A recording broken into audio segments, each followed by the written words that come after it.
नमस्कार मु सृष्टि आपण मानक स्वागत करुच्ची मो चैनल मो घर रोसई को।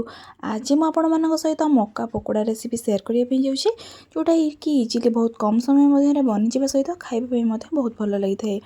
तेबे चलते देखी ना आज मक्का पकोड़ा रेसिपी कौन कौन सब आवश्यक। तेबे से आवश्यक हूँ प्रथम मक्का मक्का गोटे ये मुझे तार भलसे एमती चोपा गुड़ा तार भलसे छड़े नहीं। एबे गोटे प्लेट आणिकी से रखि सब मकार मंजी गुड़ाक एमती हाथ में सब छड़े रखी। एबे एठी गोटे फुल प्लेट एठी मक्का नहीं जाइए आप जो अनुसार पकोड़ा बनइबे मक्का जी आवश्यक आप अनुसार नहीं जाए।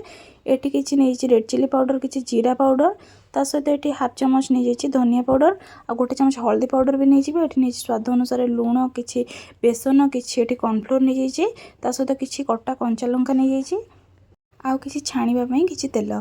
एबे नहीं जाइए गोटे बाउल से रखि सब मक्का को दे सारा पर एबे से पकेबा किछि कॉर्नफ्लोर आपन जेतिक मक्का नहीं से अनुसार कॉर्नफ्लोर नेबे। एठी मु 2 ରୁ 3 चामच एठी पकेली किछि कॉर्नफ्लोर 2 बड़ चामच एठी देली बेसन बेसन ठार टिके अधिक मु कॉर्नफ्लोर नहीं कॉर्नफ्लोर जोटा कि हमर पकोड़ा टिके क्रिस्पी बनै जाए।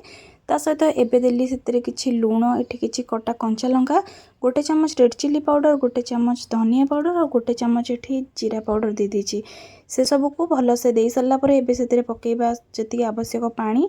एबे से पानी दे सारिकी ताकू हाथ साहाय्य हो कि चामच साहाय्य ताकू भल से गोले नेबे। एबे से गोटे चमच हल्दी पाउडर नहीं ताकू भल से एमती मु गोलेकी रखी नहीं बेसी पतला करेनि कि बेसी बहलिया भी करेनि। एबे ताकू पूरा परफेक्ट कंसिस्टेंसी रे मोरे गोलेकी रखी नहीं देखि परथिबे। चलते छाणीबा तेल को गरम करवा। एबे गैस उपर गोटे लुहा कड़े बसैकी किछि रिफाइन तेल को भल से गरम कर नहीं तेल भल से गरम हो पर एमती पकोड़ा भली सब मु छाणी नहीं।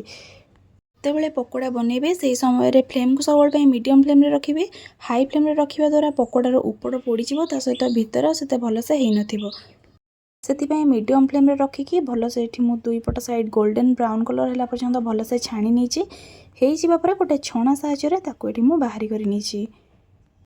एबे से गरम तेल रे 2टी लंका को मु छाणी नहीं ता सहित एबे हमर प्रस्तुत होइछि गरमा गरम मक्कार पकोड़ा। यही रेसिपी को आपड़ सकाळे हो कि संध्यारे स्नैक्स भली खाई परिवे। एठी मु किछि चिली सॉस आउ किछि सिजन चटनी सहित मु एठी सर्व करिछि ता सहित एटा चा सहित भी खाइबा पई बहुत भल लागि थाए।